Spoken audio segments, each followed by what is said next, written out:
té moltes versions.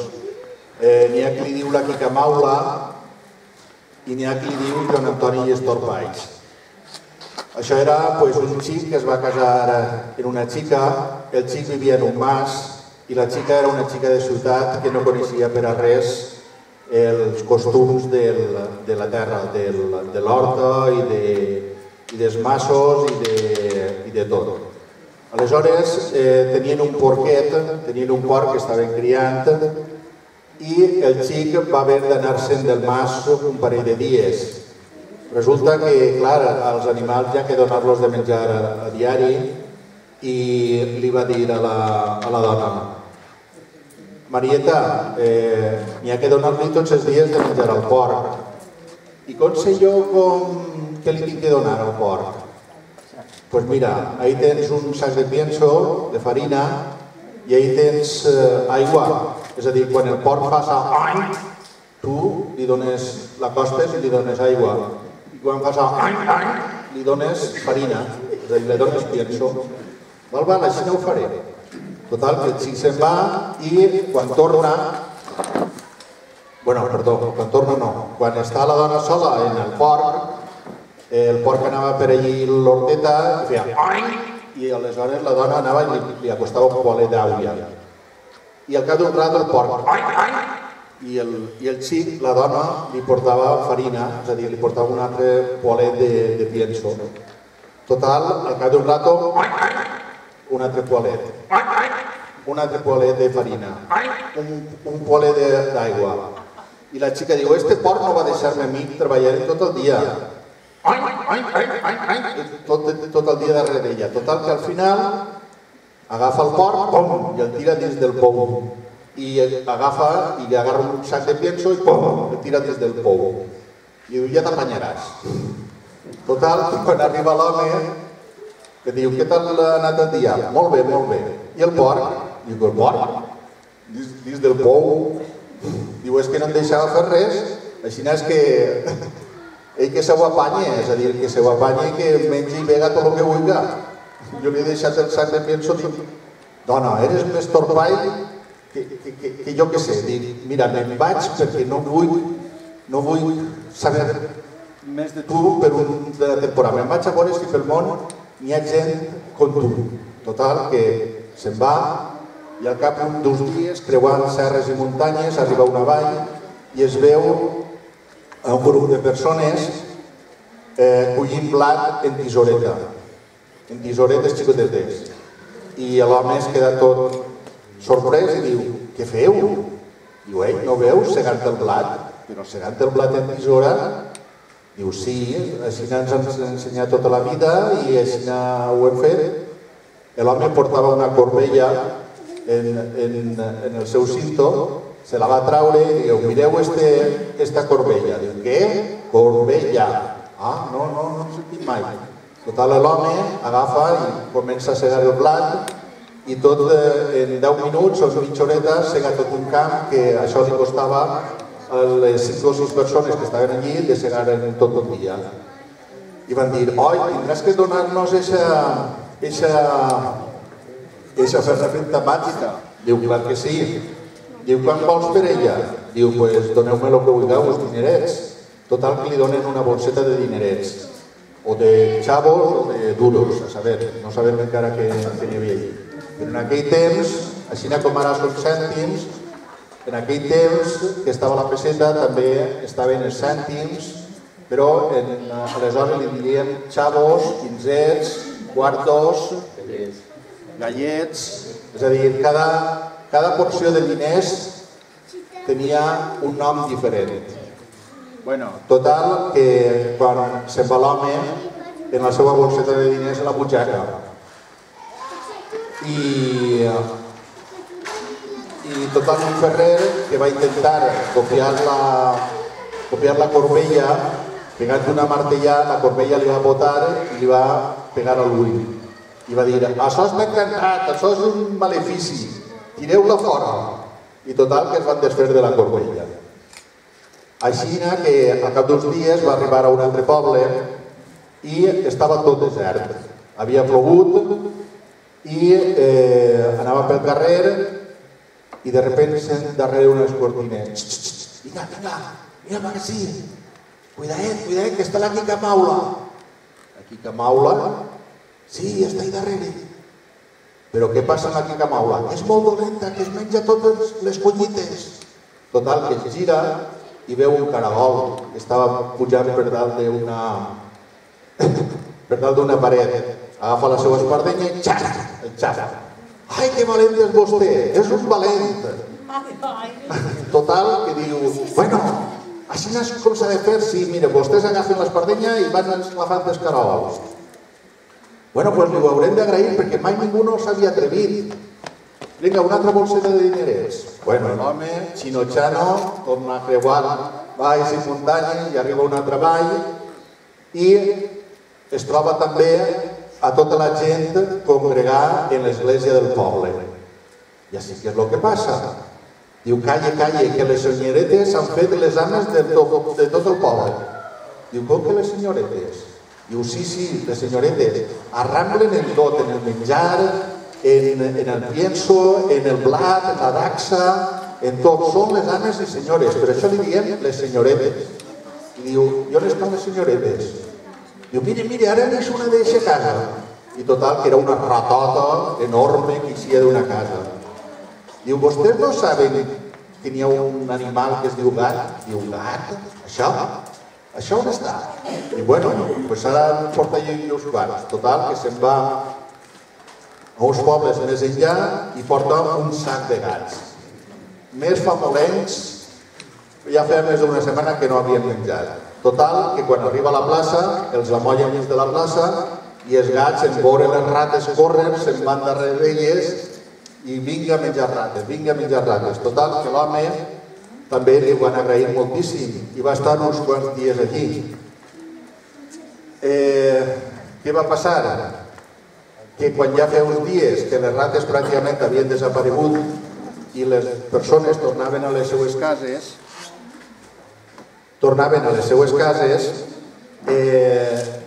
se'n va dir, bueno, doncs tinc que continuar el meu camí. Però quan ja estava a la punta de la muntanya, es va vindre al cap a les persones d'aquest poble preguntar-los, escolta, i quan s'acaben les senyoretes, què faran els gats? I ell va contestar, menjaran el que mengeu vosaltres. I clar, però aquells van entendre de tan lluny com estaven, se vos menjaran a vosaltres. Això els han dit. A Granera es van tirar els gats de fora del poble. Però este home va continuar el seu camí, xino-xano, i en això que va arribar a un poble vora mar. I el va estranyar molt un soroll que sentia, i cada volta que s'acostava més a aquell poble, sentia més soroll. I ja feia fosqueta a la nit, i va arribar i va dir, escolta, què estan fent? Diu, estan cridant al sol. Estan cridant-lo perquè el sol se'n va tots els dies i tenim que cridar-lo per a que torni. I torna per la mar. Diu, sí. Diu, mire, ara jo, vostès tranquils, que ara els portaré un animal que els portarà ell a soletes el sol. I total, se'n va anar, va buscar en un poble un gall, un pollastre, i el va portar a aquell poble. Mentre les persones deien, bueno, total, que tenim que perdre una nit sense que vingui el sol, un dia sense que vingui el sol, doncs no passa res. Però no, l'endemà ell estava allí en el seu pollastre. Total, que va pujar dalt del campanar i sabeu que quan comença a clarejar el dia, els pollastres, quiquiriquí, i va dir, ja està així el sol. I efectivament va amanèixer de nou en el poble, sense necessitat que les persones anaren en els seus tambors a cridar al sol. I així que va dir, bueno, està clar que en este món està ple de gent torpe, ple de torpalls. Així és que me'n vaig amb la meva dona Marieta i a comprendre-la i ajudar-li en tot allò que puga. I conte contat i s'ha acabat. Que Josep Taller va repegar a Vilallonga, que es diu el conte de mig cul cagat. Mig cul cagat és una adaptació adaptada a Vilallonga. Sí, és una adaptació de Vilallonguera, este bataller, com si hi ha alguns alumnes, que hi ha persones que són alumnes d'ell, va dir al seu alumnat, arreplegeu-me contes dels vostres iaios, i en diversos volums va publicar els contes que l'alumnat va arreplegar dels seus iaios. I com deia, Mig cul cagat és una adaptació del conte del mig pollastret que tots coneguem del Rivalor. El porte i així vos el llegiré. Això diu que era un pollastre que es deia Mig cul cagat. Un dia es va trobar una monedeta i cregué que amb aquesta podria casar-se amb la filla del rei. Així que començà a caminar cap al Palau Reial. En el camí es topà amb dues formiguetes. On vas, mig cul cagat? Li preguntaren les formiguetes. A casar-me amb la filla del rei, respongué el pollastre. No t'hem de deixar passar. Llavors, mig cul cagat els va dir: formiguetes, entreu en el meu culet. I les formiguetes hi van entrar. El pollastre continuà caminant. Més endavant es va trobar unes masses que estaven barallant-se. En veure'l, li van dir: on vas, mig cul cagat? A casar-me amb la filla del rei. Però les masses li digueren: no t'hem de deixar passar. El pollastre respongué: massetes, entreu en el meu culet. I això van fer. El pollastre continuà el seu camí i va arribar a la vora d'un riu. Aquest li preguntà: on vas, mig cul cagat? A casar-me amb la filla del rei. El riu s'oposà: no t'he de deixar passar. El pollastre li va dir: riuet, entra en el meu culet. El riu hi va entrar i el pollastre continuà caminant fins que va arribar a la porta del Palau del Rei. Llavors, el majordom del palau li preguntà: on vas, mig cul cagat? A casar-me amb la filla del rei. El majordom comunicà al senyor la intenció del pollastre. Aleshores, el rei el feu tancar a la presó, on li posaren moltíssim de menjar, i li va dir: et casaràs amb la meva filla si en un dia et menges tot aquest menjar. Quan se n'anaren el rei i el canceller, el pollastre digué a les formigues: formiguetes, eixiu i mengeu-vos tot el menjar. I les formigues s'ho engoliren tot en un instant. L'endemà, el canceller va anar a la presó i va veure que ja no quedava gens de menjar. En feu sabedor al rei i aquest, en comprovar-ho, va imposar una segona condició al pollastre: et casaràs amb la meva filla si ets capaç d'eixir de la presó. Quan el pollastre es trobà sol, digué a les masses: massetes, trenqueu els barrots de la presó. De seguida, les massetes, pim-pam, es posaren a pegar colps als barrots de ferro i en poc de temps els van trencar. El pollastre va eixir de la presó. El rei, en veure'l sol, decidí acabar amb ell. Feu una gran foguera, digué el rei, i me'l fregiu. Fregiu este pollastre en una paella. Ordenà tot furiós als criats. El van atrapar, el pollastre, i tot seguit van formar una pila de llenya, damunt de la qual van posar la paella amb el pollastre dins i li botaren foc. A Aleshores, el pollastre va dir: riuet, ix i apaga el foc. El riu va eixir i el va apagar ràpidament. El rei, veient que no podia fer res contra el pollastre, consentí que es casara amb la seva filla i se celebraren les noces. Com de contar, ja s'ha acabat. Qui no s'alça, ja s'ha cagat. Els desconec perquè no li dona noms, però la qüestió era que era un home que anava al centre, anaven a fer-se... Pica? Bueno, doncs Pica, diuen, estan comentant-me. I va anar a veure, o sigui, s'adormia contínuament en el casino de los Lorchanes, en concret. Bueno, no escolteu tu, Joan? Bueno, la qüestió està que l'home s'adormia contínuament allí en el bar i estaven jugant una partida de truc. Estaven jugant una partida de truc i van veure que l'home Pica es va dormir i van dir: voleu que li gastem una broma? Tio Pica, doncs sí, a veure, anem.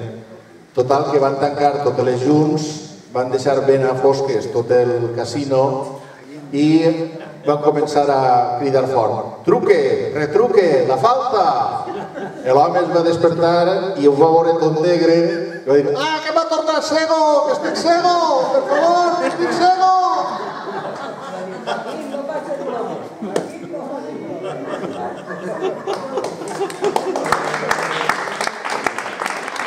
Va replegar en catamarrú.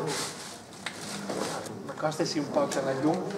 Diu: antigament, quan venia Setmana Santa, la gent dels pobles feia molta festa a l'església. Es velava la Pietat, que era el nostre Senyor despullat i gitat, considerat durant aquests assenyalats dies la imatge adorada més important de totes.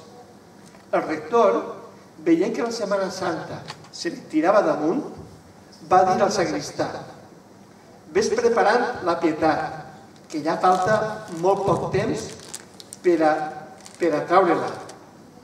Posa el nostre Senyor gitat en el llit, com si fora la Mare de Déu d'agost. Quan ja estava tot amanit, solien entrar les beates a pregar durant 40 hores, velant la Pietat durant nit i dia. El sagristà va anar a traure la Pietat, amb tan mala sort que li va caure i la va trencar. El pobre estava tan espantat que es va dir: i ara, com me les arreglaré?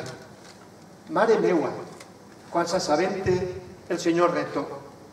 El sagristà no va tindre més remei que contar-li: ai, senyor rector, que m'ha caigut la Pietat i se m'ha trencat. Ara què farem? Però si demà l'hem de traure, com podem arreglar això? Va dir el rector, tot preocupat.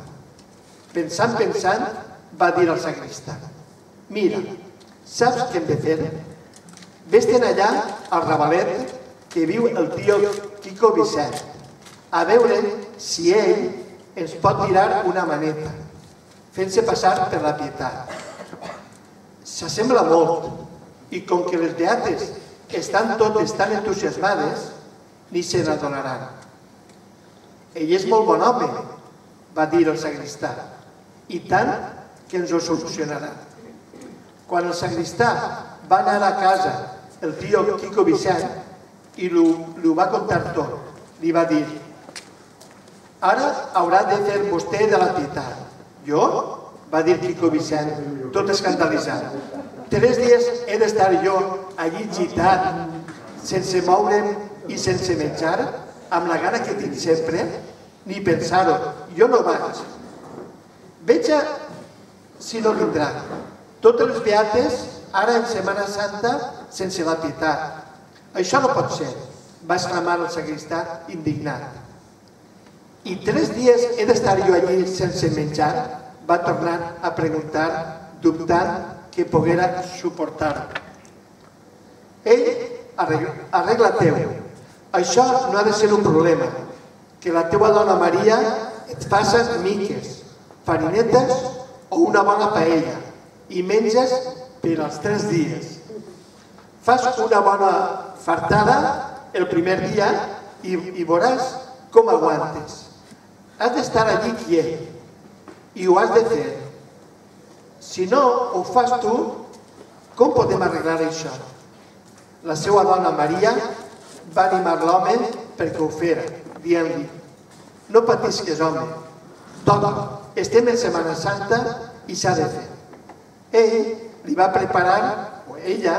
va preparar una paella de farinetes i el tio Quico Vicent, va anar cap a l'església amb el sagristà. Quan hi va arribar, el van despullar i li van posar una toqueta damunt, com si fora la Pietat, i allí es va quedar gitant. Les beates anaven passant i li pregaven, com si fora el Nostre Senyor de sempre. El primer dia va ser una gràcia. Ningú no se'n va adonar. El segon dia, en canvi, el pobre home ja estava que no podia més. Tenia ganes de fer de ventre i no podia aguantar-se per tal que no el descobriren. A mesura que veia que no podia aguantar-se més, anava movent-se perquè veia que es feia damunt. Va arribar un moment que se li va escapar alguna cosa i les beates deien: ai, quina olor, això què és? Una beata que es va acostar a la Pietat i va poder així altre-la bé, va dir: ai, però si això és merda. Merda del Senyor. Senyor, si vostè es caga en mi, mica merda sobre mi.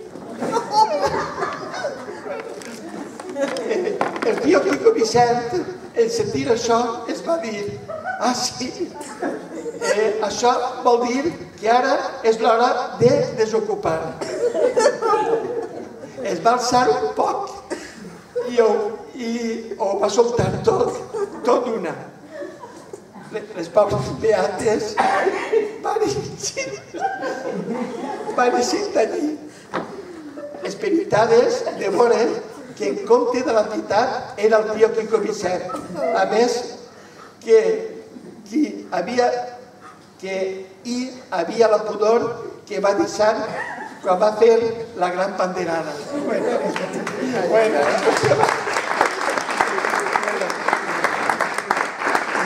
No m'hi veig molt per el tema de la merda i les pantucades, que també abunda molt en tots els temes dels contes populars. Aquesta temàtica és molt abundosa i molt graciosa. Molt bé. Bueno, qui s'anime pot seguir. Ale, Vicencio.